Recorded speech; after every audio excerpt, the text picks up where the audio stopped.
الحديث عما تعيشه الجزائر، عما يعيشه المجتمع الجزائري من تنامي متصاعد للجرائم القتل. العديد من النقاط التي أسعد بمناقشتها مع ضيفي في البلاطو والباحث في علم الاجتماع الأستاذ عبد الكريم حمزاوي. أهلا بك، صباحك أهلا سعيد بك أستاذ. أخي بسا، السلام عليكم أزول فلاون. شكرا لك، وكذلك أسعد باستضافة الأستاذة ملكة زينات، الطبيبة النفسانية. أستاذة أهلا صباح بك، صباح الخير الخير، عليكم، شكرا على شكرا على قبول الدعوة. استضافتكم، وصباح الخير لكل الجزائريين. شكرا جزيلا لك. البداية ستكون بك الأستاذ عبد الكريم حمزاوي بصفتك باحث في علم الاجتماع. جرائم القتل الآن في منحنى تصاعدي في المجتمع الجزائري، حتى أنه جرائم قتل بشعة لأتفه الأسباب بسبب 200 دينار يتم إزهاق روح مواطن. ألا تعتقد بأن المنظومة القيمية الآن للمجتمع الجزائري قد تغيرت كثيرا؟ نعم أخي بسا، هناك مصطلح سوسيولوجي معروف يسمى اللامعيارية، الأنوميا. الأنوميا التي تحدث عنها الباحث السوسيولوجي الفرنسي دوركايم، حيث بين أن المجتمع عندما يدخل في حالة مرضية فإن القوانين الاجتماعية تتعطل كلية، وبالتالي يغيب الضبط الاجتماعي. أمام غياب الضبط الاجتماعي تنتشر ظواهر كثيرة وكثيرة جدا، مثل هذه المرائب، يعني لي باركينغ اونوار، يعني السوداء إن صح هذا التعبير. وأيضا يصبح يعني شباب يتصفون بصفات معينة يفرضون قوانينهم على المجتمع في ظل وجود الدولة، وفي ظل وجود مصالح الأمن، وفي ظل وجود الجماعات المحلية. إذا حالة مثل هذا الشاب الذي ذهب ضحية الآن، كما يقال المثل، عندما كان على قيد الحياة كان يشتاق إلى حبة تمر، وعندما توفي أحضروا له عرجون. طبعا ردود أفعال المسؤولين المحليين في بجاية وغيرهم، لأن وسائل الإعلام سلطت الضوء على هذه الحالة. ولكن السؤال المطروح: ماذا عن الحالات التي لم يسلط عنها الضوء؟ بمعنى أننا أمام حالة حقيقية هستيرية. أعطيك مثال آخر أخي بسا، تحدثنا عنه مؤخرا. نحن في برج البحري على شاطئ البحر توجد مخمرة في الهواء الطلق، مخمرة فيها كل الآفات: الخمر، المخدرات، يعني العنف، الكلام البذيء، حتى أصبحت العائلات تنفر من ذاك المكان. السؤال المطروح الآن: يعني أين مصالح الأمن؟ أين المراقبة الدورية؟ أين المسؤولين المحليين عندما يحدث حادث؟ هذه وقد الظواهر حدثت التي حوادث. دخلت إلى المجتمع الجزائري. بارك الله أستاذ فيك. نعم. حمزاوي، عندما نتحدث عن جرائم القتل، هل أصبح القتل من الأمور السهلة في المجتمع الجزائري؟ طبعا، طبعا، طبعا. أمام انتشار ألعاب الفيديو الخطيرة مثل الحوت الأزرق وغيرها، أمام انتشار الآن الشبكة العنكبوتية أخي بسا، الشبكة العنكبوتية الآن أصبحت يعني تبث هناك طلب عالمي مؤخرا للراعي الرسمي للشبكة الولايات المتحدة الأمريكية من أجل إيقاف بث بعض الفيديوهات وبعض الأشرطة التي تزرع في أولادنا وفي أطفالنا يعني قيم سلبية والعنف. لكن كان هناك رفض من طرف الولايات المتحدة الأمريكية، يعني كبح بعض المواقع الإباحية ومواقع العنف إلى آخره، لكن كان هناك رفض رسمي من طرف الولايات المتحدة الأمريكية.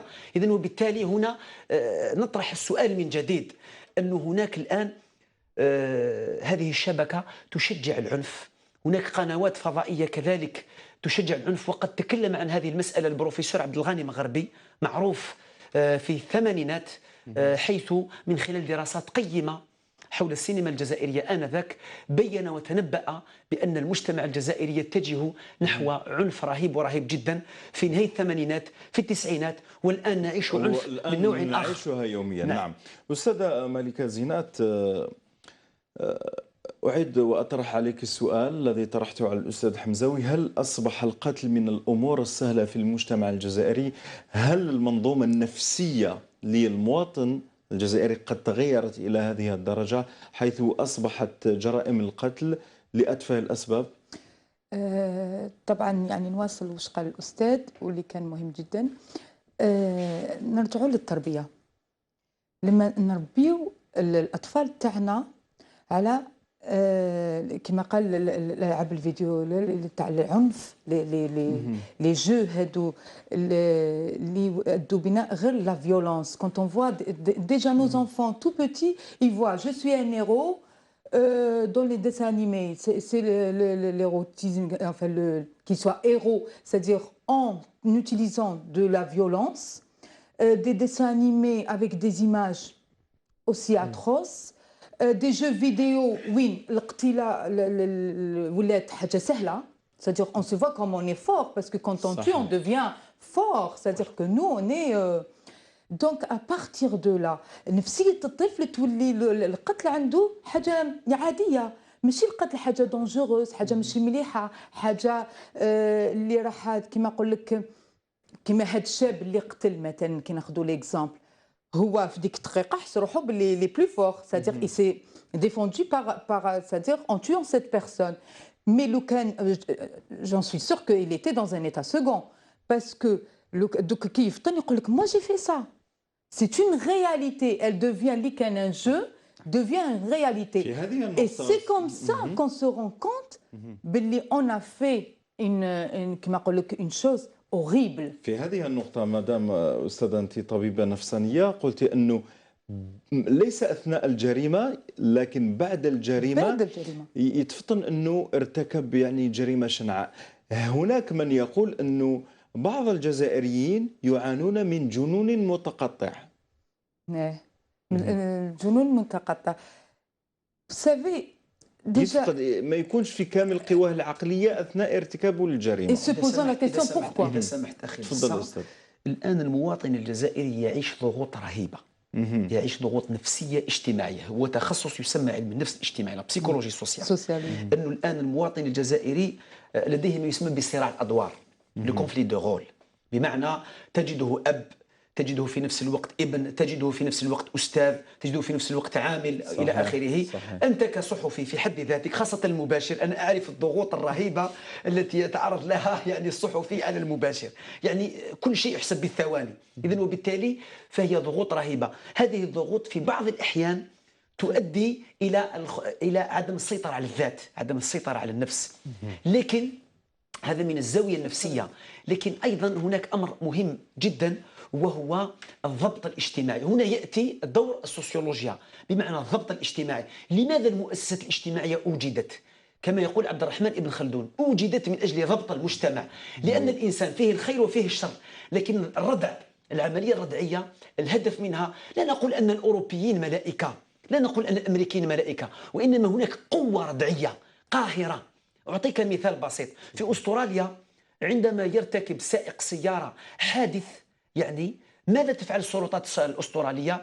يعني تكلف أحد السائقين الماهرين بأن يدخل بسيارته في حائط وهو يشاهد، يعني عقوبة قاسية جدا.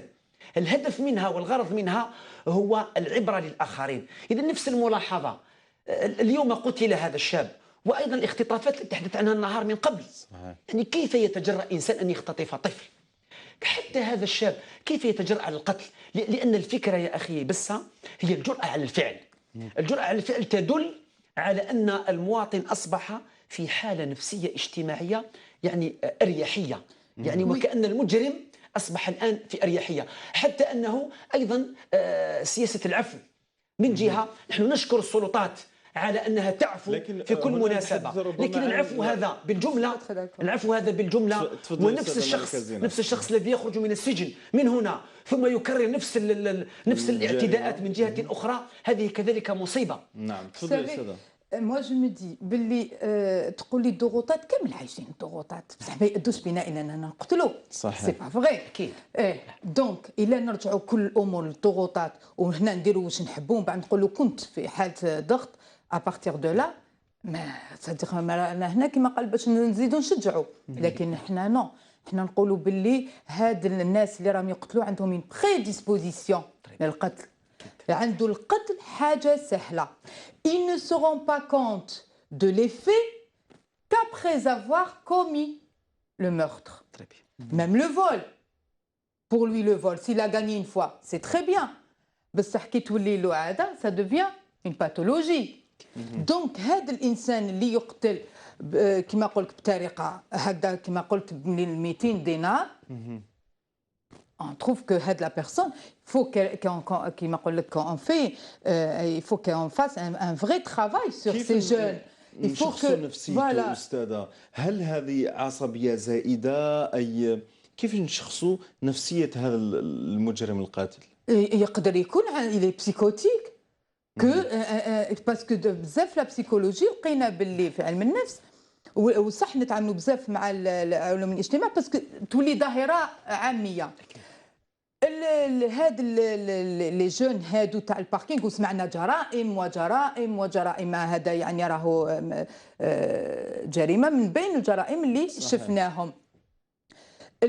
هاد اللي كاين بزاف اللي راهم في الباركينغ ما تنساش باللي ما يرقدوش الليل كامل. دونك كونت اون ريست 24 heures نشدو باش فير رونتري بلوس دارجون اون اي فاتيغي بار لا سويت. Le sommeil est très important, ça apaise.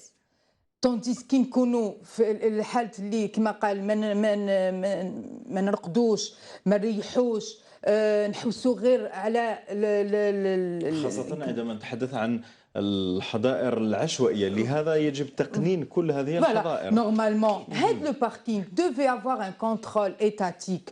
C'est-à-dire qu'il y a des gens qui travaillent comme عامل normal. معليش كاين parking, c'est très bien.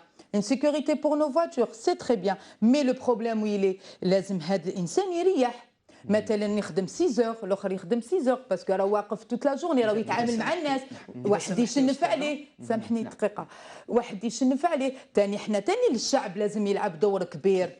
صحيح. حتى الشعب تاع سي فري كو حنا باسكو كي نسمعوا ليتا يقول لك نو لي باركينغ كامل غراتوي، مي كونت اون اي ستاسيوني نو فواتور يقول لك نو سي بايون. دونك المواطن عاد عايش في حاله صراع، يقولوا ما نخلصش، قالوا باللي سي غراتوي. دونك يدخل اون كونفلي مع من؟ مع هذا اللي راهو يتكلف بلو باركينغ. وكلمه تجيب كلمه بيان سور اون اريف او بلو بير. مي il faut chercher toujours l'état psychologique باسكو علاش سي فري كو هاد الضغوطات تدي الى حالات هستيريه، الى حالات وين كما قالوا التحكم في الذات، لو كونترول دو سوا اون نون ا بلو. on n'en a plus et ça c'est grave. إذا سمحت أستاذ بساه، هي أيضا مسؤولية مشتركة. هي مسؤولية مشتركة. يعني كيف نفسر أن شباب يتجولون في الشوارع بكلاب مفترسة؟ صحيح. أين مصالح الأمن؟ أين المسؤولين المحليين؟ بيضاء. أيضا كما قلنا المرائب، هل هو أصلا مرأب؟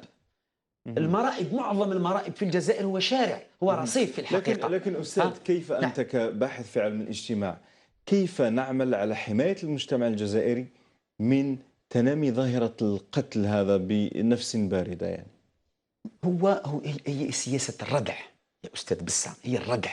الدولة الجزائرية حاليا سياستها الردعية يعني جد منخفضة. لا بد من رفع وتيرة الردع، بمعنى يعني إما التشديد في العقوبات إلى أقصى درجة ممكنة، أو حتى عقاب المسؤولين. لأن حالة مثل هذه أنا لا أتهم فقط القاتل، وإنما هناك مسؤولية مشتركة.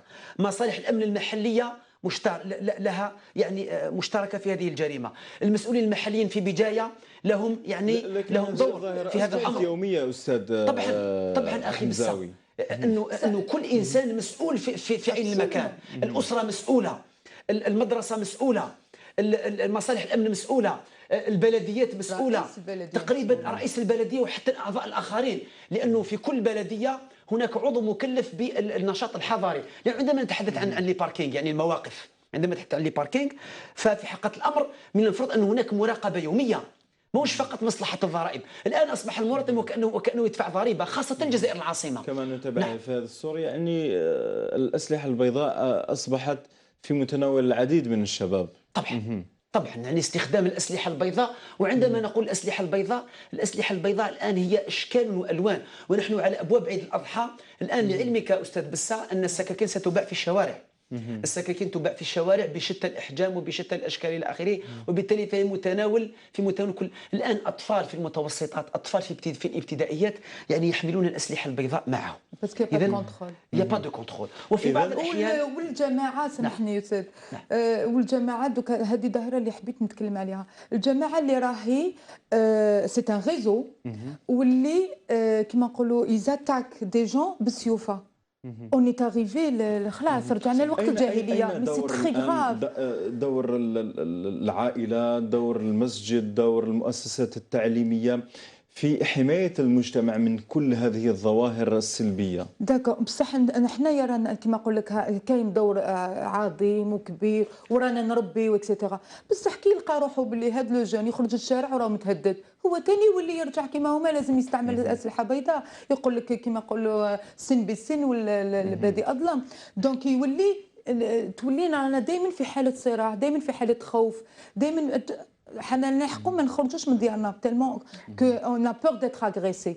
Donc ils n'agressent pas juste avec ça, avec un parfum, avec de tout. عندما نتحدث عن العنف أستاذ بس حتى السرقة، ظاهرة كي نختم السرقة هذا مؤخرا في الحي الذي أسكن فيه تقريبا أكثر من 10 منازل سرقت، وهو سرقة أن إحدى الجارات يعني استخدم السارق يعني مفكك براغي تورنوفيس، يعني كانت وحدها في المنزل فوضعوا لها في رقبتها. تصور معي يعني عنف إلى أقصى الدرجات الممكنة.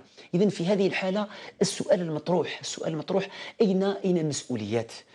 أعطيك مثال آخر، في بعض الأحيان المواطن معذور، يعني عندما يتدخل المواطن يجد نفسه معاقب قانونيا. يعني السارق محمي كما يقال الآن. السجن في الجزائر أصبح 5 إطوال. عندما تحدث لجنة أمريكية وتقول أن حقوق الإنسان في الجزائر، بالعكس أصبح المجرم الآن في الجزائر يعيش في بحبوحة ويعيش في حالة حقوق إنسان أكثر من المواطن الجزائري. إذن كيف يعني نقرأ نحن كباحثين هذه التقارير الدولية المغلوطة حول الجزائر؟ بالعكس أصبح الآن المجرم في السجن يعيش في فندق 5 نجوم. نعم. بالعكس.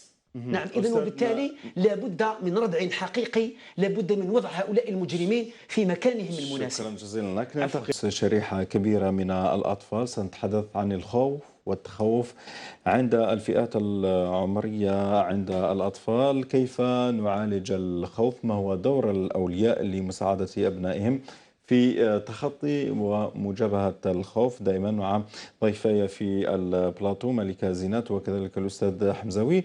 البداية بك أستاذة ملكة زينات، ما بين الخوف والتخوف ما هو الفرق بينهما؟ الخوف حالة عادية، كلنا طبعا نخافوا من شيء، يعني حالة عادية اللي تكون عند الطفل من الصغر. يعني ملي ديجا الطفل كي يبدا في 8 اشهر ديجا نسموها لا بور دو 8e موا، اي سي اون بور دو سيباراسيون، سيتادير باسكو يخاف الانفصال من الام، باسكو راهم في حاله فيزيونيل. ومن بعد لما في الويتيام موا الطفل يبدا خلاص يكون شخصيته كما قال. دونك هنا ديجا يبدا بالخوف او ويتيام موا، ومن بعد on va continuer dans les âges. دونك لكن التخوف هنا رانا نتكلموا على حاله مرضيه.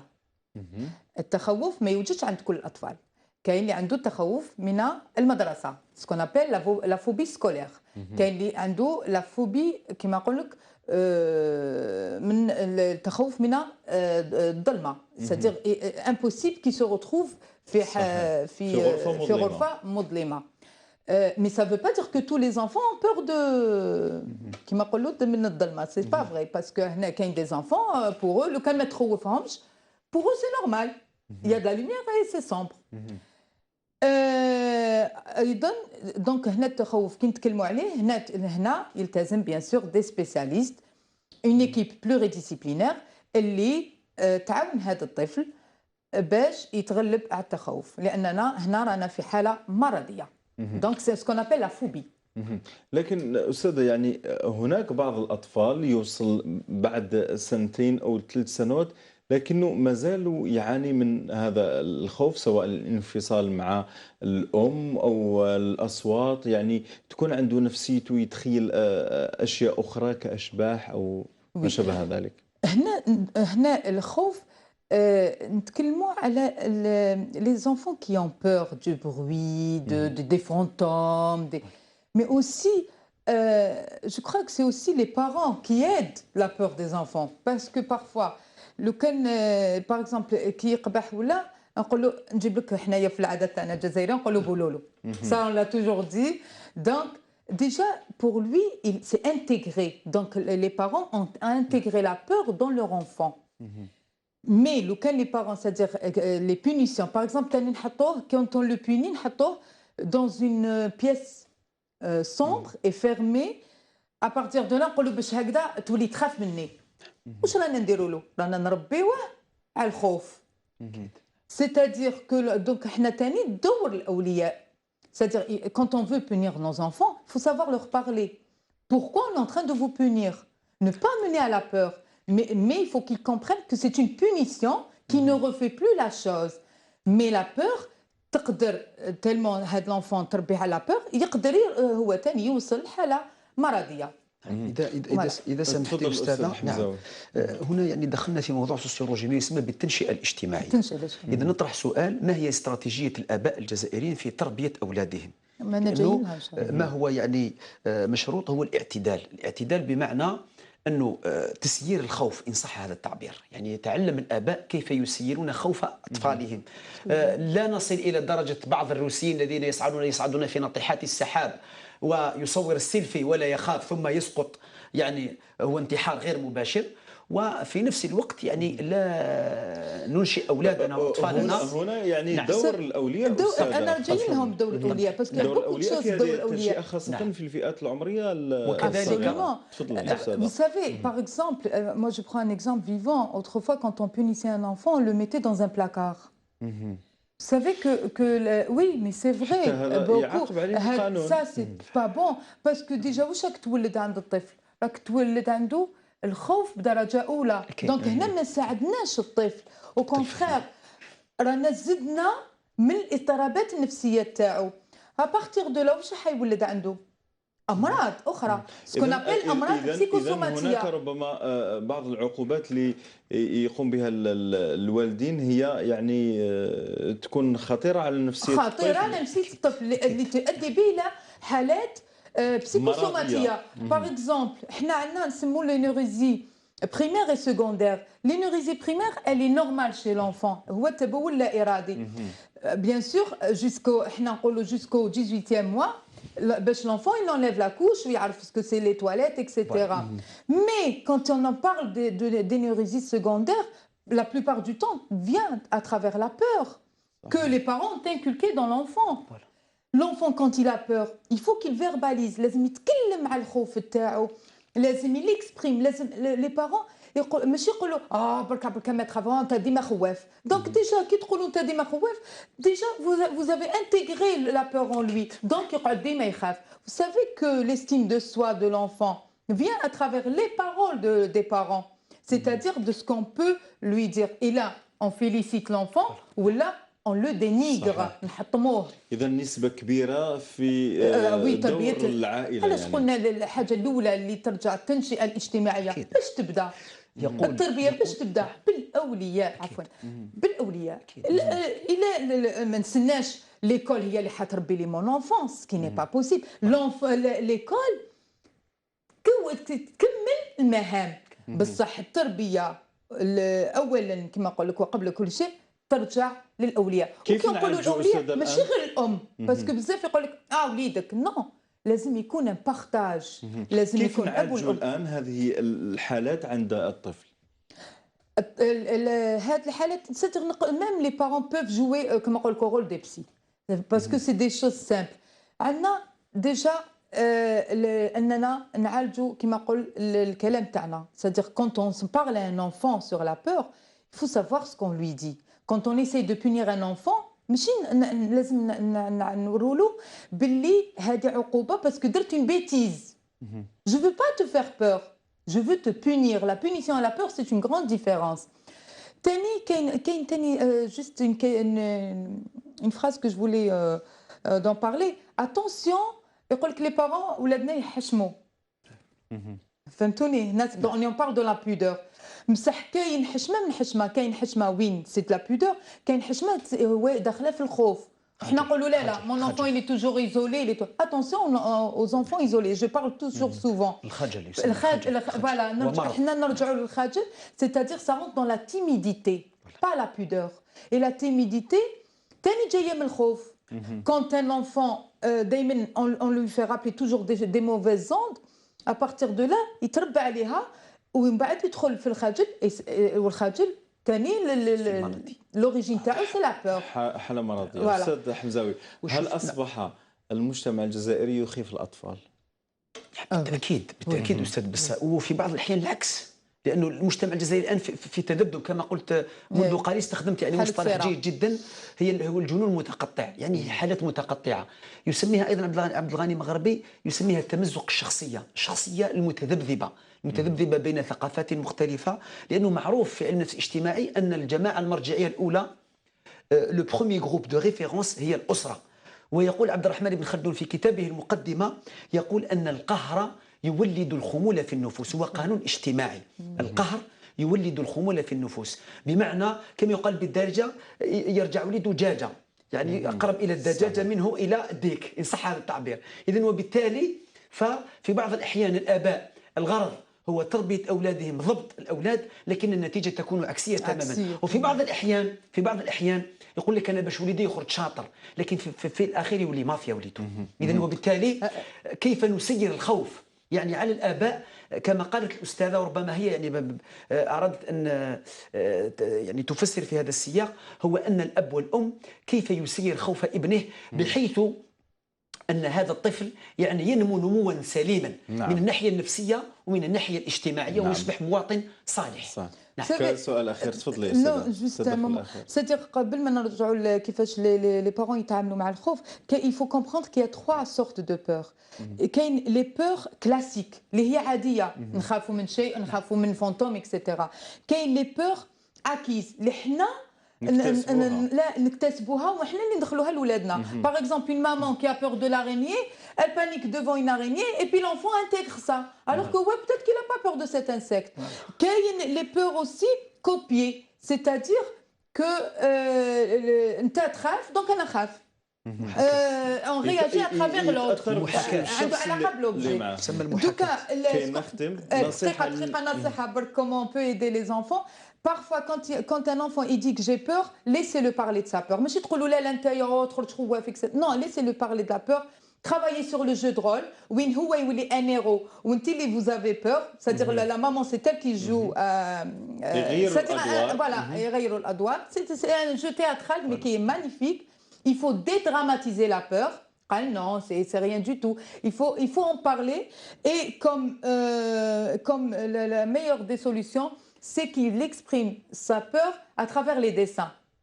On en parle de ces dessins, c'est très très bien. Et quand la peur, يعني بدرجة أولى يعني كما نقولوا حنا elle est كما قلت flagrant, à partir de là, le mieux c'est de le ramener chez un psychothérapeute. شكرا جزيلا لك أستاذة مالكة زينات على كل هذه التفاصيل. الطبيبة النفسانية الباحث في علم الاجتماع الأستاذ عبد الكريم حمزاوي، كنتما ضيفي في هذه الجولة الإخبارية الصباحية. يوم موفق لكم إن شاء الله. شكرا جزيلا. شكرا جزيلا. شكرا جزيلا.